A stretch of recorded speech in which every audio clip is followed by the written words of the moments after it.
Hi my lovely friends, అందరికీ నమస్కారం. మీరు మొదటిసారి మా ఛానల్ని చూస్తుంటే వెంటనే సబ్స్క్రైబ్ చేసుకోండి.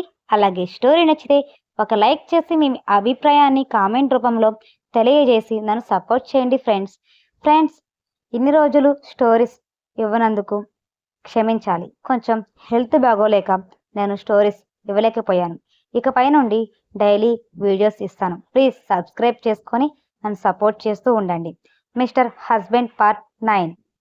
10 నిమిషాల తర్వాత సీతారాం గారింటికి చేరుకున్న తర్వాత నేరుగా వెన్నెల రూమ్లోకి తీసుకుని వెళ్ళాడు సాయి.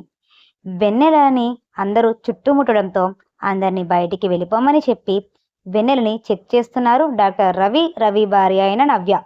ఇద్దరూ కూడా వెన్నెలని ఒకరి తర్వాత ఒకరు చెక్ చేసి వెన్నెల పొజిషన్ ఏంటో తెలుసుకొని తనకి ఒక ఇంజెక్షన్ చేసి బయట హాల్లోకి వచ్చారు. డాక్టర్స్ బయటకు రావడంతో లలిత గారు వెన్నెల ఒకతే గదిలో ఉందని వెన్నెల దగ్గరికి వెళ్ళారు.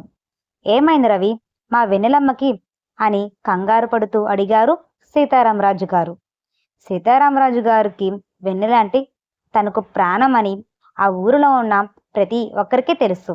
ఏం లేదు బాబాయ్, వెన్నెల దేనికో బాగా ఆలోచిస్తూ ఉంది. దానికి తోడు సరైన ఫుడ్ కూడా తీసుకున్నట్టు కూడా లేదు.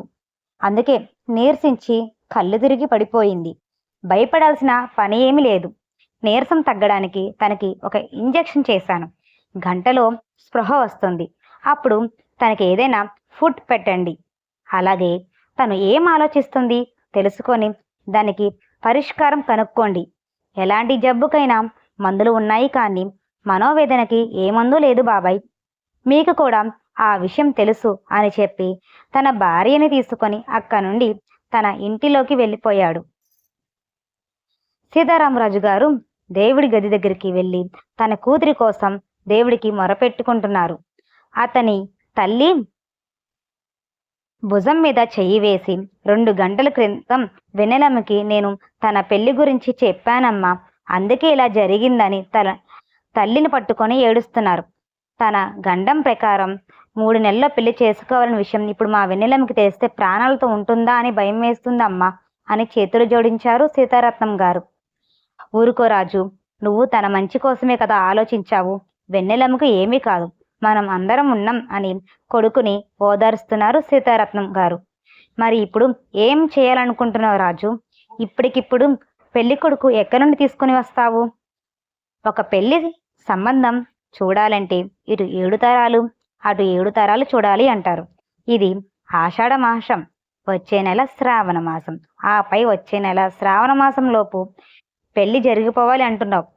ఎప్పుడు సంబంధం చూస్తావు? ఎప్పుడు పెళ్లి చూపులు, నిశ్చితార్థం అని పెళ్లి పనులని చేస్తాము? ఇవన్నీ ఆలోచించను నాన్నగారు.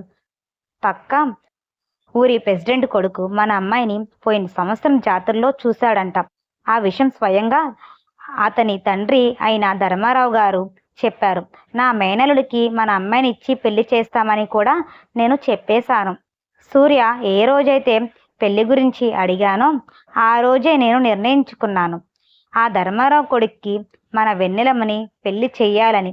నాన్నగారు, మీరు అన్నట్లు 2 రోజులు అమావాస్య, ఆ తర్వాత అధిక శ్రావణ మాసం, ఇప్పుడు మూడం కారణంగా పెళ్లి చూపులు గాని నిశ్చితార్థం గాని చేయకూడదని చెప్పారు పంతులు గారు.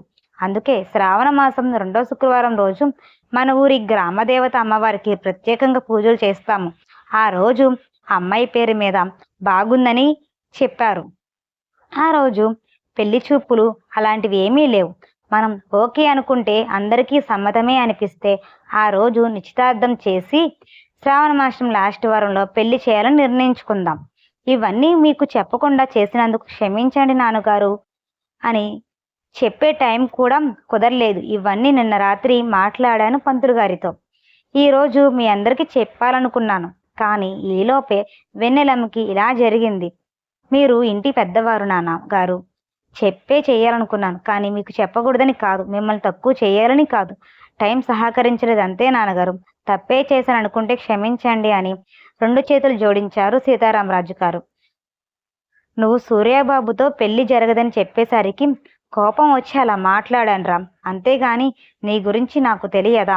ప్రతి విషయం చెప్పే చేస్తావు, అలాంటిది ఇప్పుడు చెప్పలేదంటే దానికంటే కారణాలని నువ్వు అనుకున్నట్లే అలానే చేయి. కానీ శ్రావణ మాసం స్టార్టింగ్లోని పెళ్లి చూపులు ఏర్పాటు చేయి. ఒకే రోజు పెళ్లి చూపులు నిశ్చితార్థం చేయడం సాధ్యం కాదు. ఎందుకనంటే ఏదైనా ఆలోచించుకోవడానికి సమయం కావాలి. దేనికైనా కంగారు పడవచ్చు, కానీ పెళ్లి విషయంలో కాదు. అలాగే పక్కూరి ప్రెసిడెంట్ గారి కొడుకు గురించి కూడా ఎంక్వైరీ చేయి. ఏం చేస్తాడు, తనకి ఏం వ్యసనాలు ఉన్నాయో లేవా, తన మాట మీద తను ఉన్నవాడా లేదా తెలుసుకో. చెప్పుడు మాటలు విని వాడైతే మనకి ఆ సంబంధం వద్దు అని చెప్పేసే. ఏ వ్యసనాలైనా మార్చవచ్చు గాని చెప్పుడు మాటలు వినేవాడిని మార్చలేం.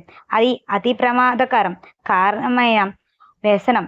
ఏ చేయాలనుకున్నా ఒకటికి 2 సార్లు ఆలోచించి జాగ్రత్తగా చేయని తన గదిలోకి వెళ్ళిపోయారు. సూర్య వాళ్ళ ఇంట్లో ఆ రోజు గొడవ అయిన రోజు నుండి కుమార్ గారు, శారదా గారు సూర్యతో మాట్లాడడం మానేశారు.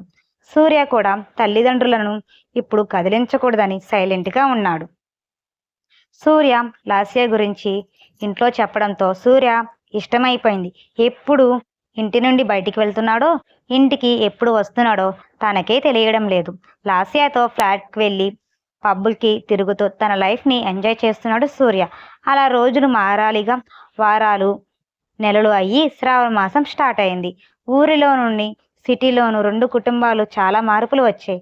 వెన్నెలను సూర్య నుండి ఆలోచన నుండి బయటికి పడలేకపోయినా తల్లిదండ్రులు తన కుటుంబం కోసం తనకి తాను మార్చుకుంటుంది. ఆఫీస్కి వెళ్ళడానికి రెడీ అవుతున్న సూర్య దగ్గరికి వచ్చారు శారదా గారు. శారదా గారు బయటికి నుండే కొడుకుని పిలిచారు సూర్య అని. నెల రోజుల నుండి తన తల్లి తనతో మాట్లాడకపోవడంతో తనకి బాధగా అనిపించిన అది తనకి మంచిదని, ఒకవేళ తల్లితో మాట్లాడితే వెన్నెలను ఇచ్చి పెళ్లి చేస్తారు అన్న భయంతో శారదా గారితో మాట్లాడడం మానేశాడు. మళ్ళీ శారదా గారే, సూర్య నీతో 5 నిమిషాలు మాట్లాడాలి, మాట్లాడతావా అని అన్నారు. తన తల్లి అలా అడిగేసరికి ఒక అడుగులో శారదా గారు చేరుకొని, అలా అంటావేంటమ్మా, నువ్వు అంటే నాకు చాలా ఇష్టమని నీకు తెలుసు కదా, అందుకే అమ్మకి ఇంత బాధని ఇచ్చావు.